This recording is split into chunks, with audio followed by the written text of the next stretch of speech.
Good evening, joyful Christian Hermit.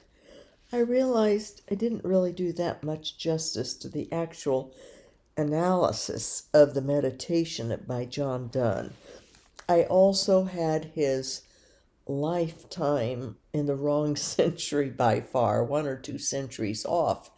He was born in 1573 or 72 and died in 1631. So he was more late 16th, early 17th century, and in England. And he was born and reared Catholic. He was brilliant. He was in Oxford at age 12, but he left without getting a diploma because he refused to sign, during the development of the Church of England. He would not give his faithfulness to the Church of England and would not denounce Catholicism. He and his brother were also involved in saving a Catholic, hiding a Catholic from being killed and hunted down and killed, and his brother was imprisoned and murdered for it, killed for it as his punishment. John fell in love with a young woman and ended up needing to renounce Catholicism and become Church of England, Anglican. And in that role, though, because he had been rather lost, his talents hadn't found a niche. As a Catholic, he was anathema basically with England, had to be in hiding, etc. So he, and being married, he had 12 children. 6 or 7 of them died young. Very tragic, sad. But that was the times also. Lots of ailments, illnesses, and not the best of care in delivering children either. A lot of problems would happen. We didn't have the emergency and the doctors and the hospitals doing it. So, emergency setup. But he was a great poet. He's obviously brilliant, very close to God. And he ended up becoming an Anglican minister and was very successful with that. And became well known and well regarded. So, and his meditations, of course, are beautiful. This in particular, very famous. I remember having it, I think it was in 7th grade or 8th grade, just the No Man is an Island portion.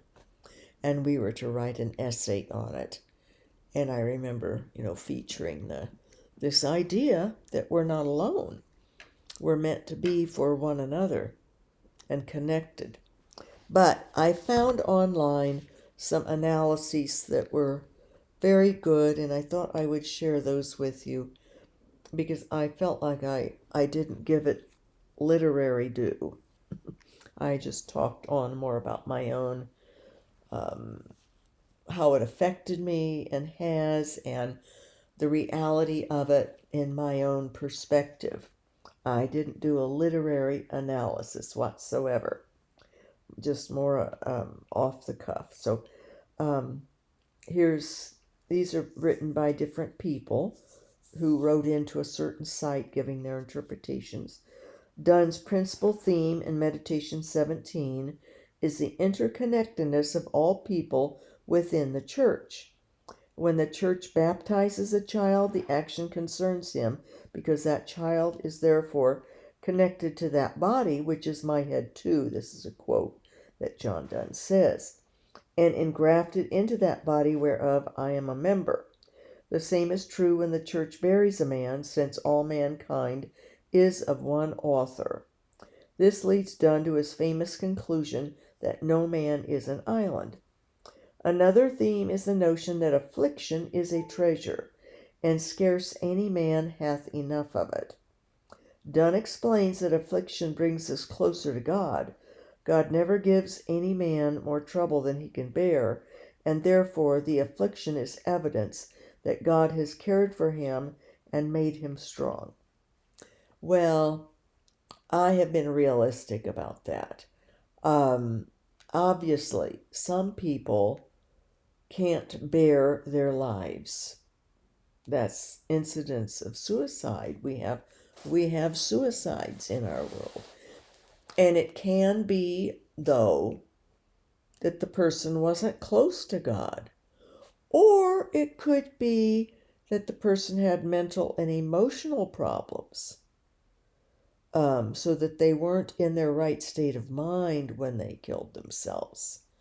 But in that case, it's more than the person can bear.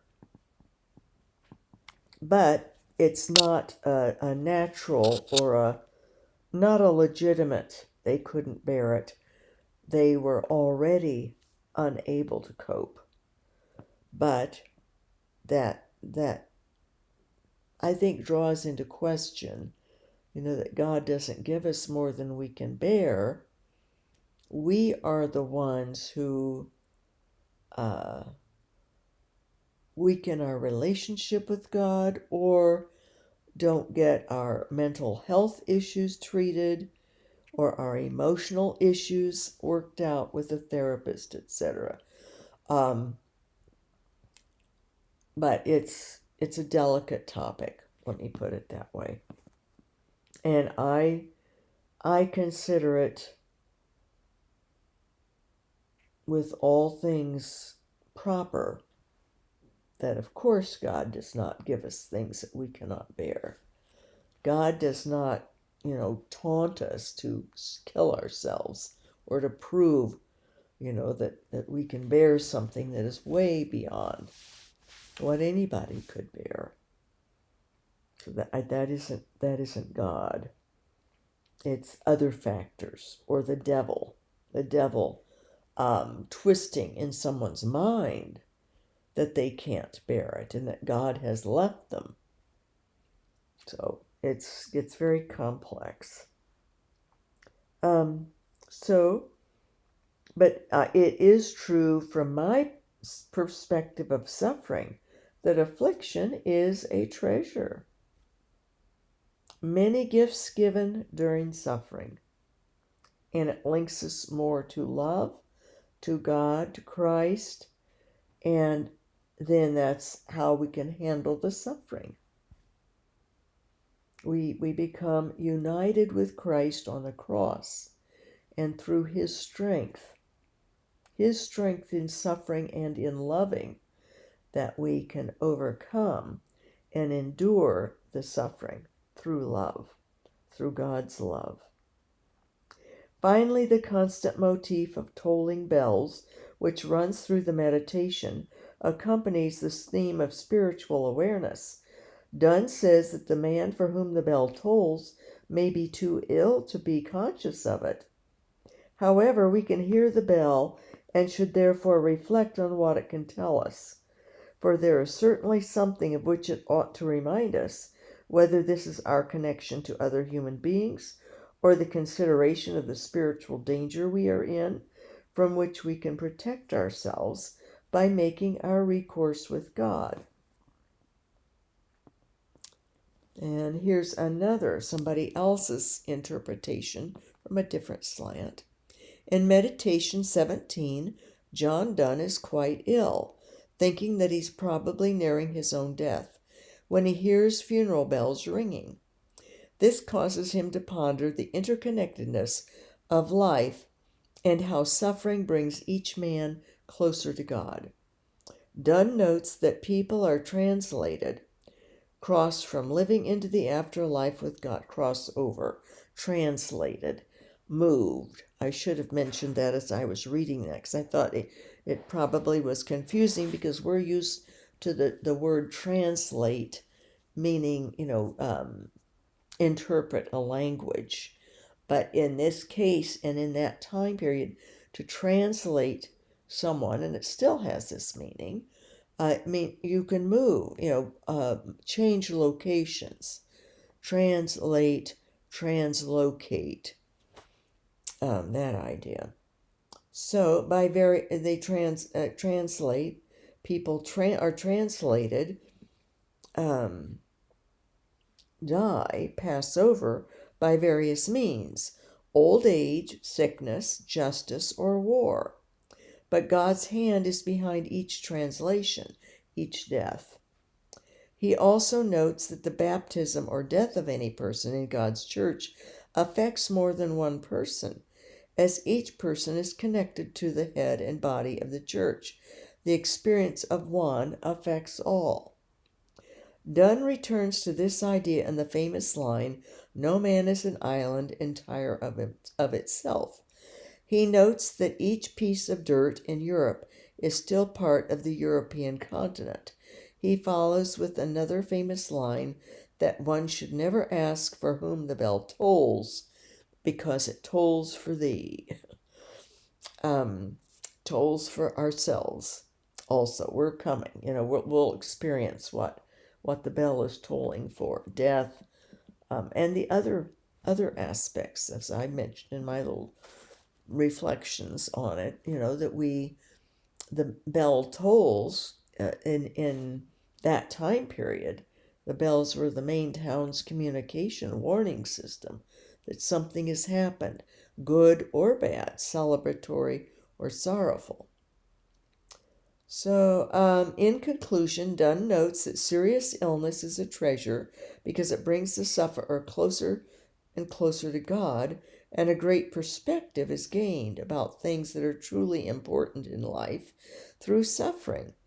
By taking note of the pains of others, even those pains that take the lives of those around us, we can gain clarity about life itself and of our own relationship with God. This meditation is an often referenced collection of thoughts that were important to Donne as he neared the end of his own life. He saw the importance of human connections on earth and how those connections are vital to the human experience. And he also points out that much can be gained from the wisdom of those who are close to dying, as they have a clarity that the healthy often do not. Let's see. Now this one. It's sort of a repeat of some of the other themes, but in this person's words and thoughts. The first theme of Donne's Meditation 17 is the fundamental unity and connectedness of all human beings.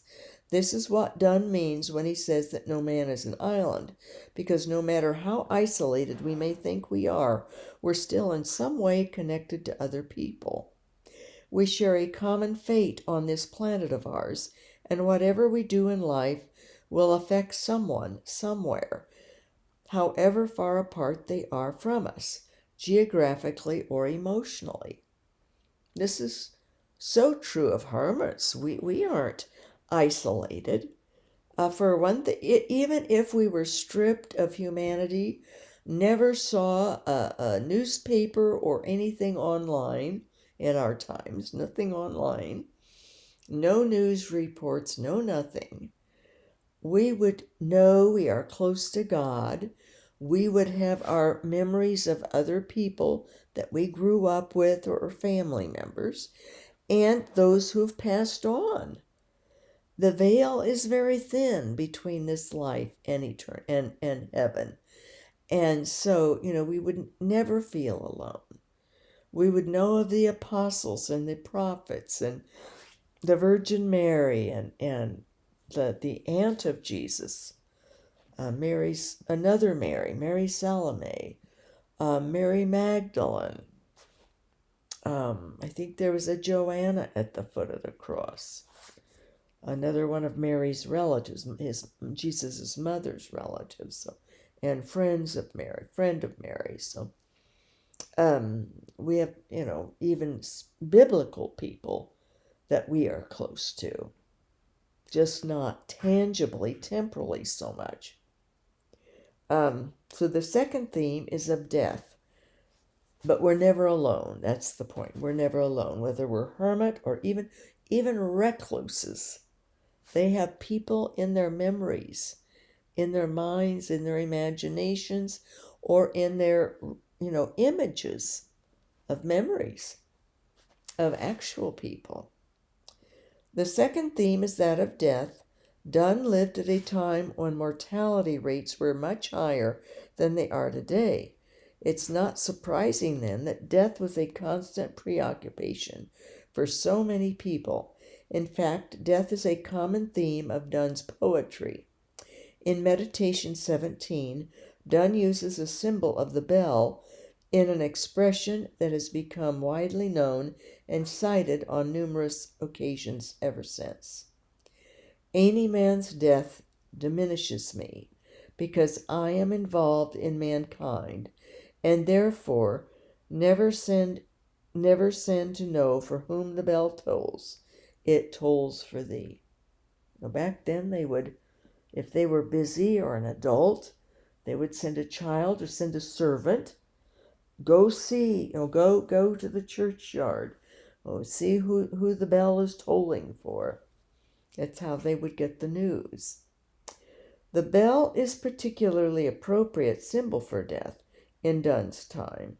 It was customary for bells to be tolled at funerals to mark someone's death, but the bell to which Donne is referring isn't related to any one person's death. It's a reminder to all of us of our own mortality, that one day we too will pass on.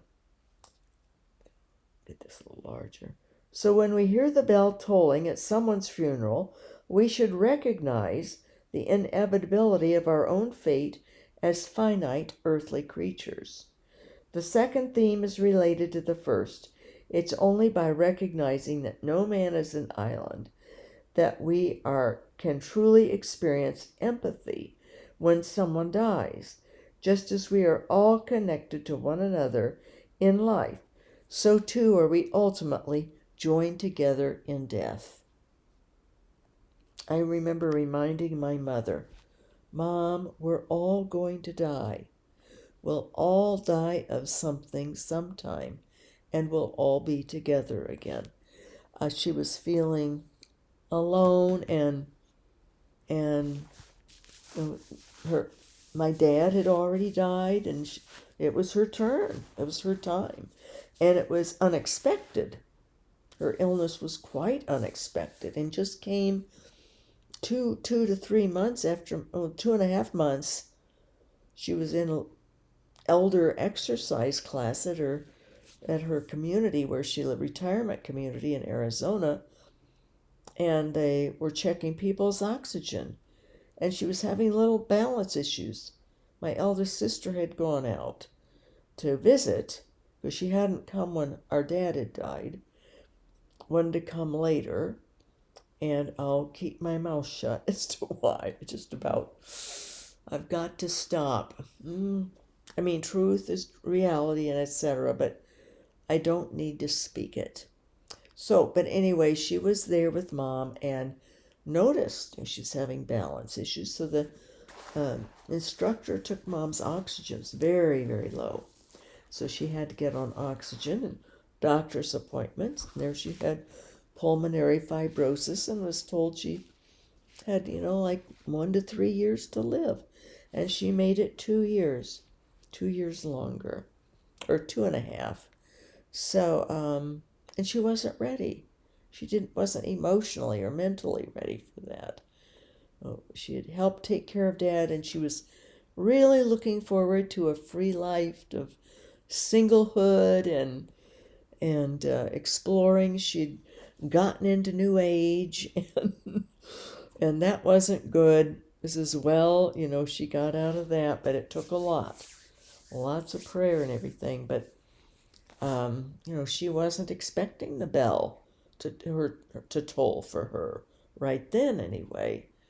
And that's, I'm emotionally and mentally ready for it. I'm not tangibly ready. I would prefer not leaving a mess. And at the time, I didn't have my trust updated, and I still have to make a death book with lists of all information the daughters will need. to handle things and write a letter to my son, and to each of them I want to write a letter and have it included with the trust. But, my nearly dying came so unexpectedly to me. Just boom, septic shock. Well, I didn't even know. I wouldn't have known until I had died that I was dead, same as last time I died in 1987. So, but this one has been sobering to me because of the after effects of these pop-up infections. So, I'm have to be extra watchful, or if I had everything set, I would be more casual about it then. But I want to try to finish up here, at least have things a bit more organized, and more of my things sold or cleared out, donated. So I guess we shouldn't expect too much about other people dying without facing that we're in the same hot seat, especially when we're 65 and older. Or maybe the year is younger even now. Maybe it's 60 and older that the death rate radically increases. But it is true, more people are living to be 100 now and over, into their 90s at least. And so for those with good health, that's a real possibility. So it might be, I think for my aunt who's 102 and a half, it's hard. She wasn't expecting the suffering of being basically in a cell, and people don't come to visit. They say they will, or they come at first, but they don't.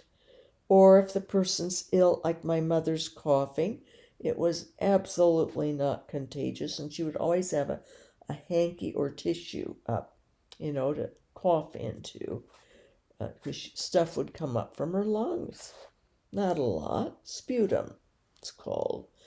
Or she'd clear her throat. But people were so unnerved and psychologically feeling like they could catch something. So dear friends didn't come. Her sister came, my aunt, God bless her, because it was tough to be isolated. My mother was not used to that. She was not a hermit by vocation. But, who knows what will become, or what our circumstances will be as we age. So, or when we get ill, can be young. So, anyway, I thought it's good just to cover a little bit more of this, but especially the part about the afflictions and the benefit of them.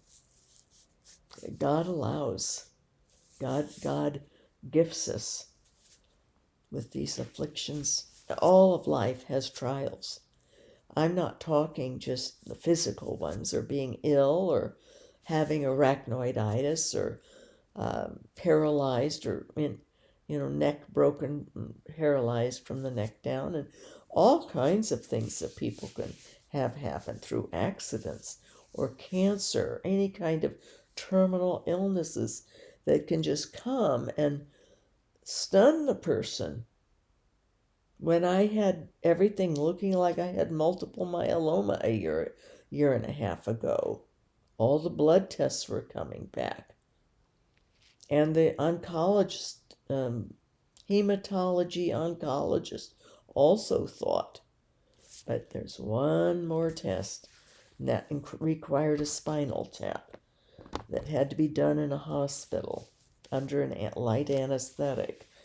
And sure enough, it showed a MGUS, a false read. Not a false read, but a latent. It's latent.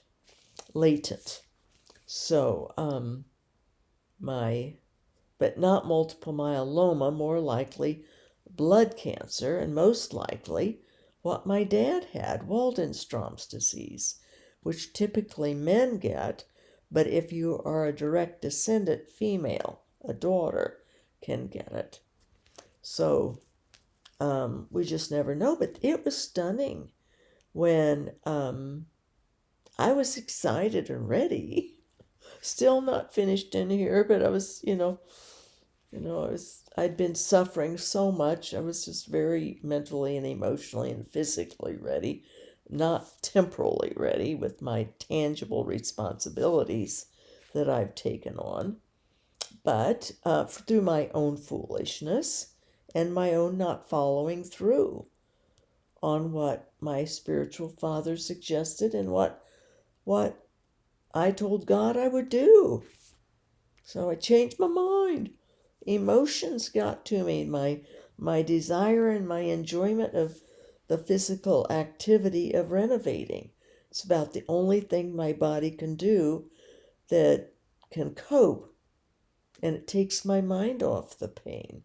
So it was a very selfish decision. It was not God's will decision, but he allowed it. He allowed me to learn the hard way once again. But yeah, it was a when the bell tolls for us, even if it's a false alarm, we can realize, so it's good to ponder our death. Good to be aware and think about it. Don't obsess over it. Don't fear it. And sometimes I think I probably seem very cavalier about it with a bit of excitement. It's probably not too smart because the suffering, we never know what kind of suffering we'll go through. Most people do not just have the bell toll and boom, there we go. Or boom, we've gone and the bell tolls, So, and it was our time, but we die suddenly. But that's a blessing when we do, in some ways. In other ways, it's the affliction and the suffering that teaches us so much on this side of the thin veil. So rejoice in it all. God bless his real presence from us. And again, thank you, John Donne. You're out there. You're probably right around here wanting me to explain something that I've missed or that these other people had missed in his beautiful meditation. And there's many more. That was just number 17.